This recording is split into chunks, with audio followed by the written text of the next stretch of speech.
Bonjour, bon dimanche, comment allez-vous? Moi ça va plutôt pas mal. Je vais commencer tout de suite, alors ce sera une vidéo du dimanche classique, etc. Comme d'habitude, j'avais pas vraiment d'idée, mais en fait, je me suis rendu compte que l'idée, je l'avais sous les yeux.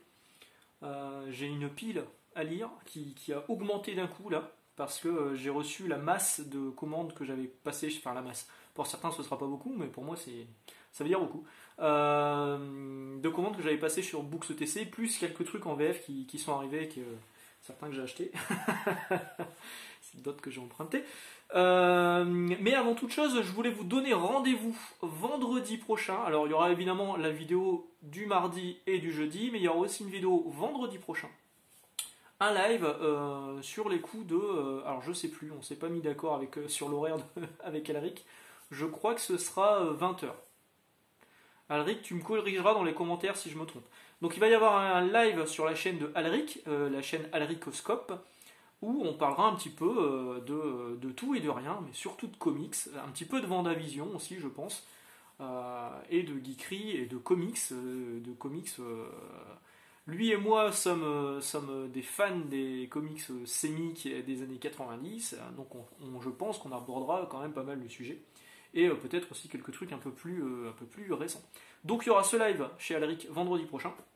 Et il y aura certainement, alors normalement c'était avant la fin du mois, vu l'emploi du temps que j'ai, ça va peut-être être un petit peu décalé à début février. Bon, ça ce sera lui qui nous le dira, c'est le néophyte des comics qui m'a demandé quelques conseils de lecture. Évidemment, j'ai conseillé Invincible, donc il a lu Invincible et on va revenir ensemble sur Invincible sur sa chaîne, le néophyte des comics.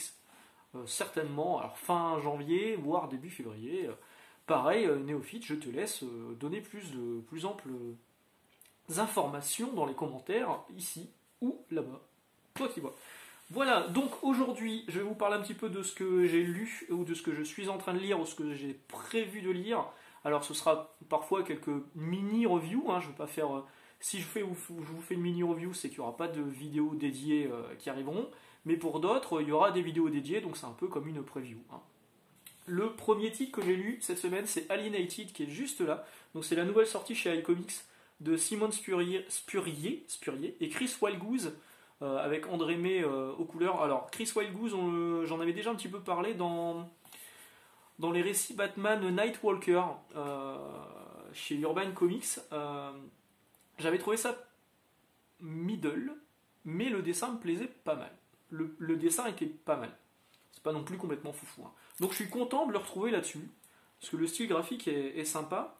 Et surtout, il y a des idées de mise en scène qui sont... Alors, le principe de base, c'est prenez l'histoire de E.T., au lieu d'avoir un seul gamin, il y a trois gamins, et au lieu d'être des gamins classiques, ils ont tous des problèmes, et du coup, ils vont un peu utiliser les pouvoirs que apporte cet extraterrestre qui débarque, qui confère donc des pouvoirs. Ils sont tous reliés mentalement. Donc ça va un peu chambouler leur univers, leur vie et les gens autour d'eux. Donc ça démarre plutôt pas mal au niveau du... Je dis souvent plutôt pas mal, hein, je me rends compte, hein, j'ai des tics verbaux là. En fait les trois se connaissent pas, enfin ou pas trop au début, voilà, ça démarre par Samuel qui est ici. Page suivante, on a le même type de mise en page avec Samantha, qui croise toujours le même mec, hein, le mec en vélo, on le voit encore là ici. Et vous avez Samir, le troisième personnage. Et donc ils vont se retrouver tous les trois à passer dans une forêt et à tomber sur une espèce d'œuf qui va donc les réunir. Alors pareil, la mise en page, premier cours, deuxième cours, etc. Alors ça c'est vraiment sur le premier épisode, hein, c'est comme ça. Après les épisodes suivants seront dédiés à un personnage et la relation qu'il va avoir avec le petit bonhomme que vous avez ici. Franchement, c'est un bon moment de lecture. Le seul truc que j'ai pas trop compris, c'est la couverture. En fait, je trouve que dans les couvertures intérieures, il y avait des trucs beaucoup plus parlants que ça, parce que ça, je trouve ça un peu trompeur. Et aussi l'arrière, qui est trompeur également, parce que ça nous parle de leur nouveau compagnon, si attachant au premier abord, est un futur prédateur en quête de proie. On n'a pas dû lire le même récit, parce que moi, franchement, ça, j'ai jamais eu l'impression que lui était un prédateur, que l'extraterrestre était un prédateur. Non, plutôt, il est plutôt influencé par les humains avec lesquels il traîne. Voilà. Il y a des pages qui sont vraiment très cool. Donc ça coûte 17,90€ chez iComics. C'est un récit unique. Franchement, c'est plutôt pas mal. Moi, je vous le recommanderais. Et j'ai passé un bon moment de lecture. Je sais pas quoi vous rajouter dessus, franchement, j'ai bien aimé. À noter, oui, la traduction et donc la VF, elle est vraiment impeccable, hein, comme souvent chez iComics. La traduction, elle est moderne, sans que ce soit ridicule, comme Nicole Duclos qui essaie de faire du moderne sur Ultimate Spider-Man. Mais il y a aussi des trucs qui sont bien. Voilà, il y a différents types de couleurs sur le lettrage. C'est suffisamment rare pour être souligné. Et il y a aussi, vous voyez là on le voit,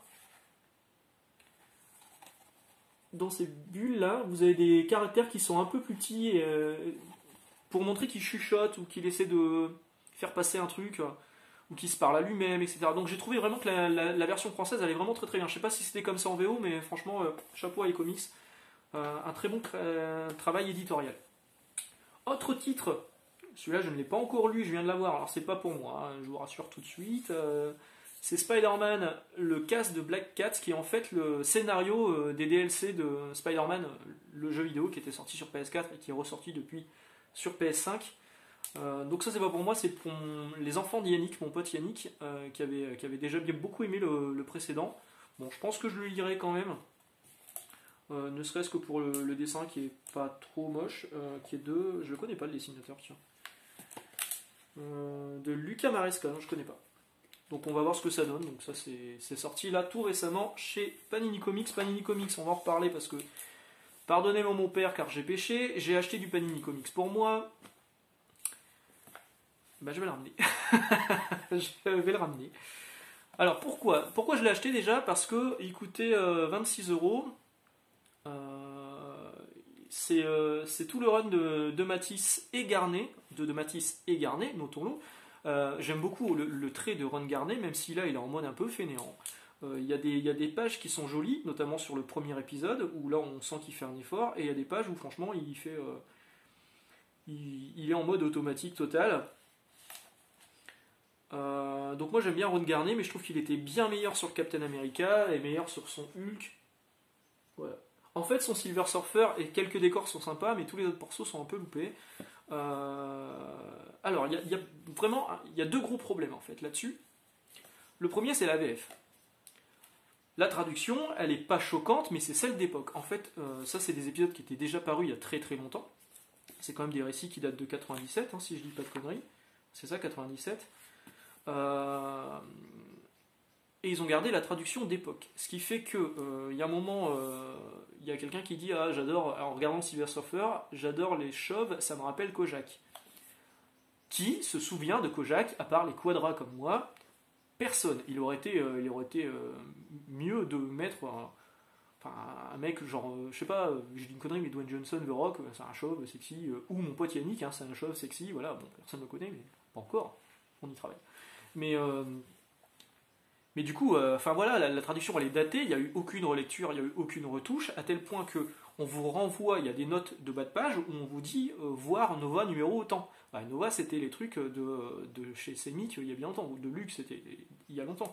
Et c'est tout le temps comme ça, c'est hyper chiant. Donc ça c'est le premier problème, c'est l'adaptation, la nouvelle édition en fait, qui n'est juste que Panini a pris les fichiers d'époque, les a collés dans un nouveau fichier PDF et hop, envoyé à un imprimeur, c'est parti. Il n'y a eu aucune retouche, il n'y a eu aucune relecture, aucune nouvelle adaptation, c'est dommage. C'est dommage.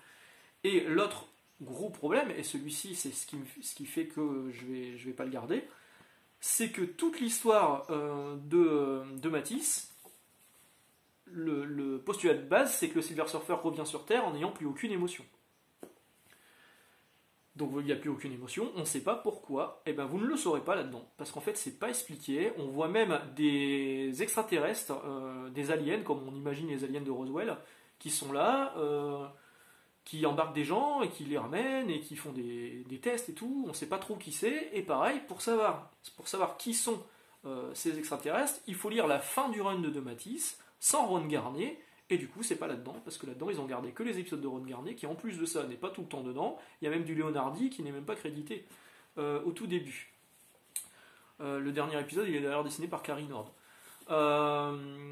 Du coup, la fin de l'histoire, vous l'avez pas. Il existe en VO un Epic Collection avec tous les épisodes que vous avez là, plus la fin du run de JM de Matisse avec d'autres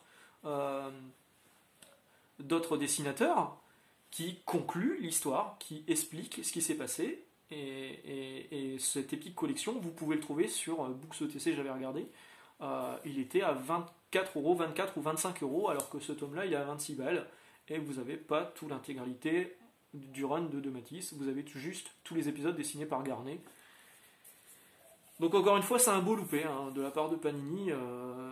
Je le dis souvent, hein, Panini sont assis sur une mine d'or et ils arrivent encore à faire n'importe quoi avec. C'est dommage, hein. Et je l'avais déjà dit sur un autre récit, je sais plus lequel, je vous avais dit, c'est bien... Ah bah c'était sur le Mystique, je vous avais fait une vidéo sur Mystique. Ouais, c'est bien d'avoir fait un Deluxe sur Mystique, sauf que s'ils n'ont pas prévu de sortir la suite dans un deuxième Deluxe, vous n'aurez pas la fin et toute l'explication de ce qui se passe depuis le début de la série. Bah là c'est pareil, si vous voulez connaître exactement ce qui s'est passé et pourquoi il a plus d'émotion, bah faudra lire la VO les gars, Epic Collection.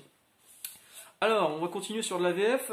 Chez Urban Comics, je me suis pris le Batman Détective, j'adore cette série. Plus cette couverture, je crois qu'elle est de Walker, hein, Brad Walker qui arrive au dessin.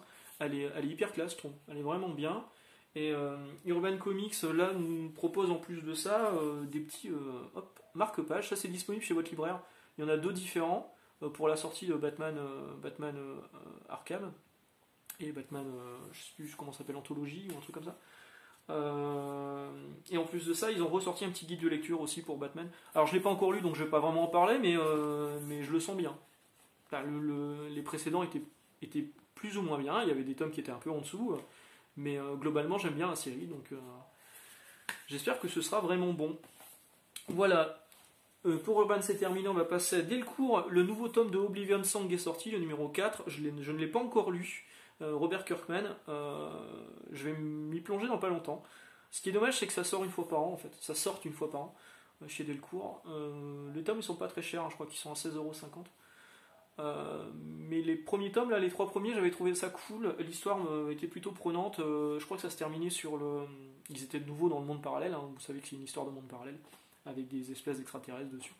Et j'étais plutôt pris dans l'histoire, donc j'ai hâte de me plonger dans celui-ci. Mais avant ça, donc ça c'était pour la VF, j'ai reçu Firepower numéro 2, qui est aussi de Robert Kirkman, cette fois en VO. Putain, la régalade. Le numéro 1, il est disponible en VF chez Delcourt à 15 balles. En VO, il coûte 10 $.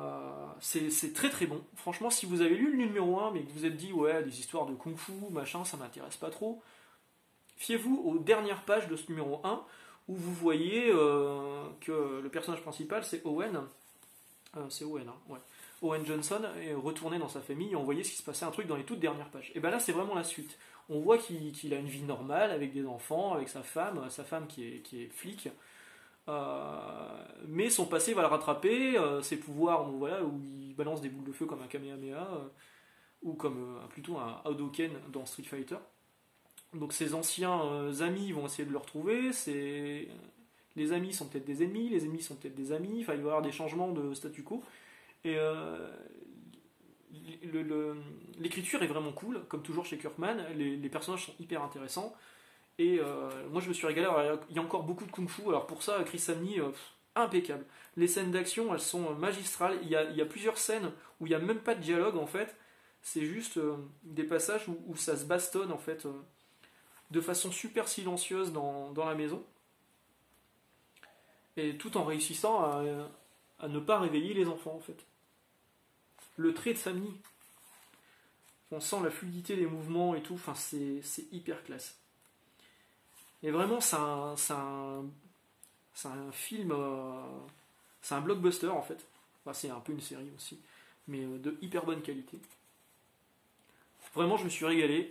Si vous avez aimé le premier tome, vous allez vous régaler sur le second tome. Si vous n'avez pas aimé le premier tome, laissez-vous quand même tenter par celui-ci, parce que vraiment c'est différent du premier, tout en chamboulant un peu l'univers de Owen. Parce que dans le premier tome, déjà, il n'avait pas de cheveux, il était chauve. Un peu comme Kojak, et maintenant il a des cheveux. Voilà, un peu comme moi. Une régalade, magnifique, je l'ai lu, j'adorais.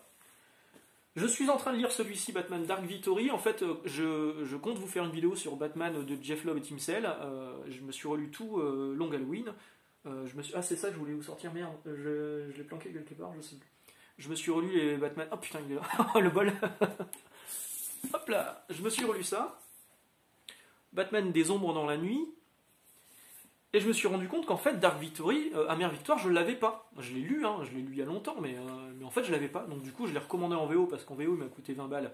Alors qu'un tome comme ça, hop, il existe en tome épais comme ça chez Urban, 35 euros. Bon, bah du coup, j'ai pris la VO à 20 euros. Hein.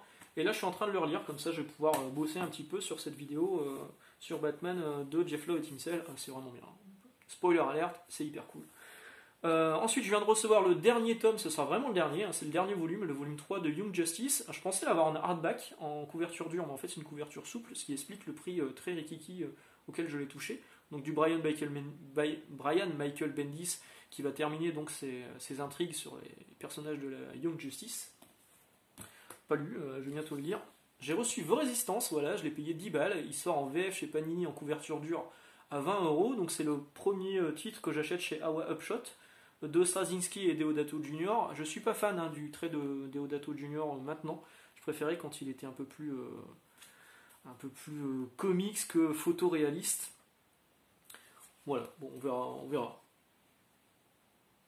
Je pense que j'en ferai une vidéo dédiée sur celui-ci une fois que je l'aurai lu. Et enfin, hop là, ça c'est grâce à l'ami Sylvain qui me les a proposés à un prix d'ami, vraiment cool. Le RFX Alpha, c'est le Alpha, celui-là le Omega, pardon, où à l'intérieur vous avez Paradise X, tout Paradise X et tout. Celui-ci c'est que Paradise X, donc il est un peu moins gros. Et évidemment l'autre, le gros là, hop, le Alpha qui est assez énorme avec dedans Universe X et Earth X. Alors c'est pas les VF, c'est pas ceux de Panini qui étaient sortis à 100 euros je crois pièce. C'est les versions originales. Je suis hyper content de les avoir, c'est cool. Étant un complétisme maladif, je me suis commandé le Marvel X qui est sorti récemment en VF, je me le suis commandé en VO également pour une somme pour 12 euros je crois. Je suis pas prêt de les lire. vu la taille notamment de celui-ci, je ne suis pas prêt de les lire. Voilà, c'était tout ce que je voulais vous dire aujourd'hui. Donc encore une fois, vous avez vu, j'ai un nouveau bonhomme là. Hop, j'ai profité des soldes en magasin parce qu'on fait des figurines aussi, pour récupérer ce petit Godzilla que j'aime beaucoup. J'aime beaucoup Godzilla, j'en ai un tatoué. Hop, juste là, on le voit pas. Bon, c'est pas grave. Voilà, donc rendez-vous vendredi pour le live chez Alric, sur les coups de 20h je pense. Suivez la chaîne d'Alric, vous verrez, ça sera mis à jour. Et un peu plus tard chez le néophyte des comics. Sur ce, je vous souhaite un bon dimanche, et puis on se retrouve dès mardi. Ciao!